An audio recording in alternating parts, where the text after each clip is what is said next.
Tere! Mina ei osanud valida, mis töö mulle meeldib. Mulle meeldib see, aga ka see ja see ja see. Neid on kokku 36. Nad on kõik täpselt ühesugused ja nad on kõik maalitud käsitsi.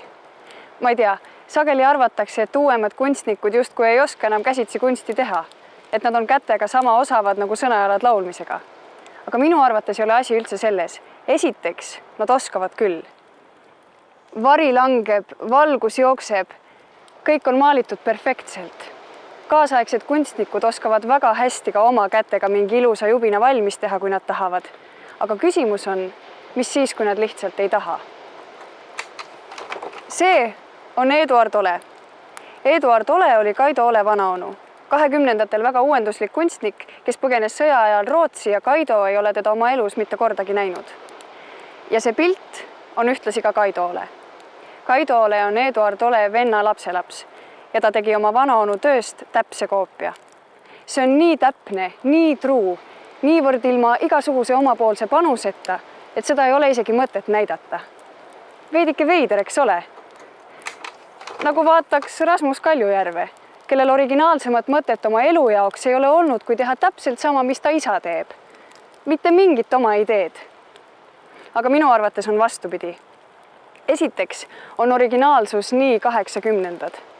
Minu arvates ei püüa kaasaegne kunst enam olla iga hinna eest originaalne või olla uuenduslik või minna kuhugi, kus ei ole veel käidud. Minu arvates püüab kaasaegne kunst tulla just järjest tagasi, inimese poole, minu poole, ulatada mulle kätt. 1,5 korda 1,5 meetrit, 36 tükki. Kunstnik maalis neid 2 aastat järjest ja tegelikult on ta öelnud, et hea meelega oleks ta neid maalinud elu lõpuni.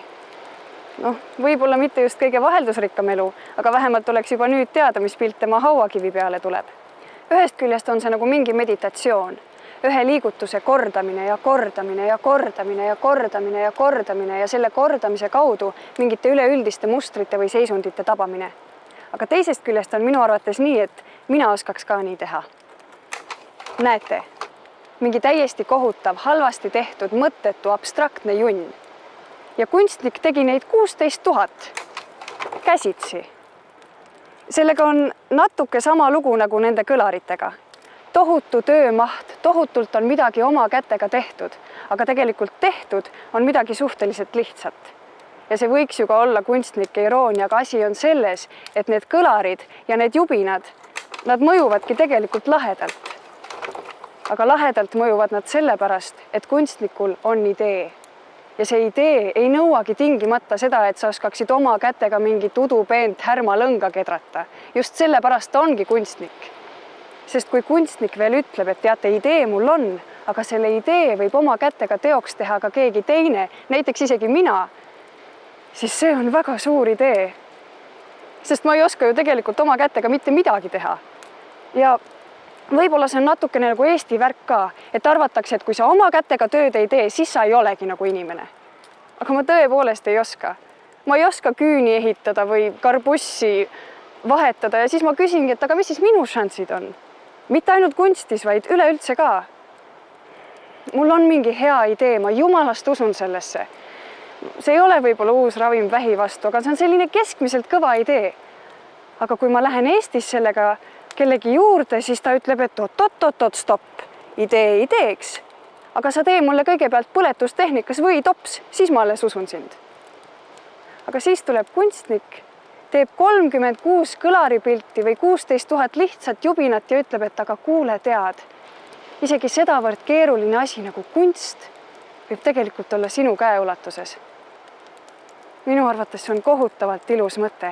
Ma tunnen ennast nagu kergemalt kuidagi.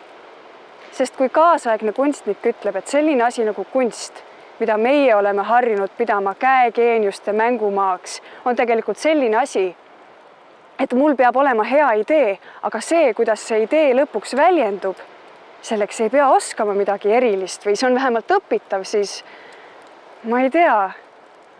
Võib-olla annab see kuidagi lootust, et minul joppab ka elus paremini. Et see, mida mina oma elus suudan lahedalt mõelda või teha, et see on ka kunst. Ja veel 36 korda järjest.